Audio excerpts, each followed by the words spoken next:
Assalamualaikum warahmatullahi wabarakatuh. Kami dari kelompok 5 yang beranggotakan Amalia Anggi absen 5, Dia Yustianingrum absen 14, Nirmala Mutiara Bintang absen 27, dan Pawestri Palupi Utami absen 28 ingin mempresentasikan hasil kerja kelompok kami. Kerajaan Banten. Kerajaan Banten atau yang sering disebut dengan Kesultanan Banten adalah sebuah kerajaan Islam yang pernah berdiri di Tatar Pasundan, Provinsi Banten, Indonesia. Proses masuknya Islam. Ajaran agama Islam datang dibawa oleh Kerajaan Demak yang pada saat itu sedang memperluas wilayah ke Pulau Jawa bagian pesisir barat. Selanjutnya, penyebaran Islam di Banten dilakukan oleh Syarif Hidayatullah atau Sunan Gunung Jati. Pada tahun 1475 Masehi, beliau menikah dengan adik Bupati Banten dan dikaruniai putra bernama Pangeran Hasanuddin, yang kemudian akan meneruskan tugas ayahnya, yaitu menyebarkan agama Islam dengan berkeliling dari daerah ke daerah lain. Sistem pemerintahan. Sebagai kerajaan yang menganut agama Islam sebagai pilar pendirian kerajaannya, penguasaan kerajaan Banten tidak menggunakan gelar raja akan tetapi gelar sultan. Kerajaannya pun tidak dikenal sebagai Kerajaan Banten, akan tetapi lebih dikenal dengan sebutan Kesultanan Banten.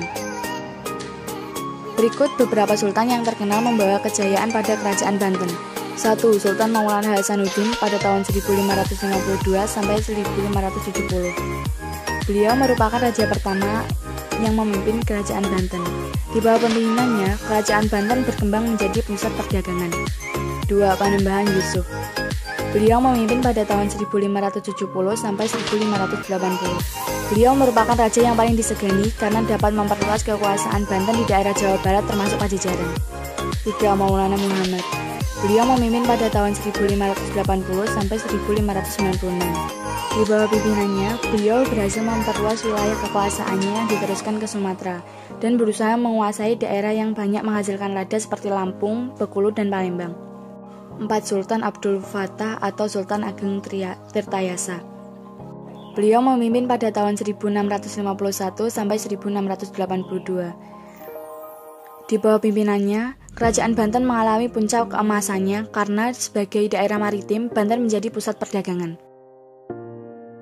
Kehidupan sosial budaya.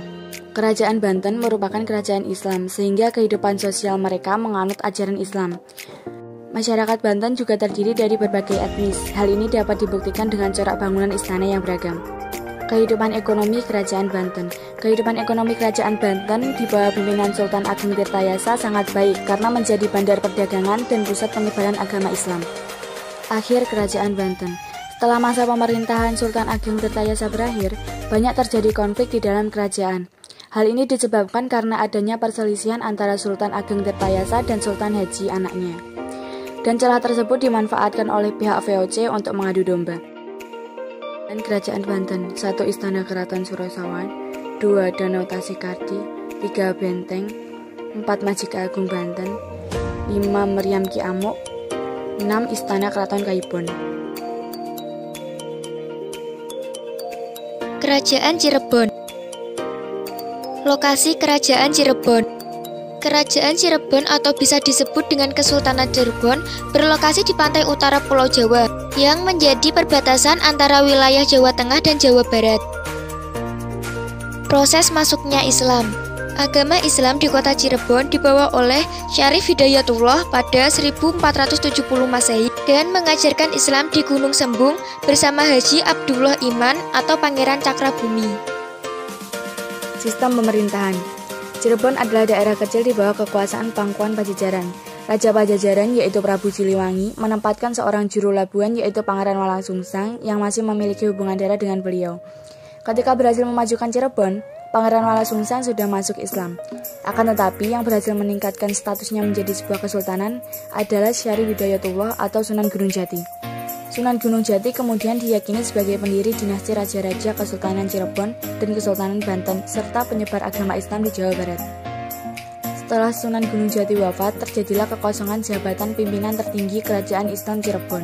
Kekosongan tersebut kemudian diisi oleh Fatilah atau Fadilah Khan sebagai penjabat pengganti Sultan. Sepeninggal Fatilah, tahta kerajaan jatuh kepada cucu Sunan Gunung Jati yang bergelar Panembahan Ratu atau Pangeran Ratu. Pada masa pemerintahannya, Cirebon berada di bawah pimpinan pengaruh Mataram. Walaupun begitu, hubungan kedua kesultanan tersebut berada dalam suasana perdamaian.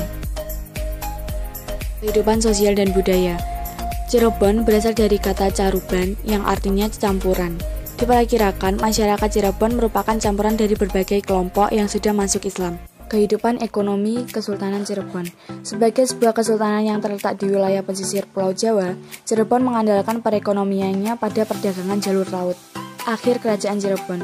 Peruntuhan Kesultanan Cirebon dimulai ketika kesultanan ini dibagi menjadi dua kekuasaan, yakni Kasepuhan pada Pangeran Mertawijaya dan Kanoman kepada Pangeran Kertawijaya. Perselisihan antara kedua kesultanan dan adanya campur tangan politik adu domba oleh VOC Belanda membuat Cirebon runtuh secara perlahan. Peninggalan Kerajaan Banten. 1. Keraton Kasepuhan Cirebon. 2. Kereta Kasepuhan Sinabarong. 3. Keraton Kanoman. 4. Keraton Cirebon. Dan presentasi dari kelompok kami. Wassalamualaikum warahmatullahi wabarakatuh.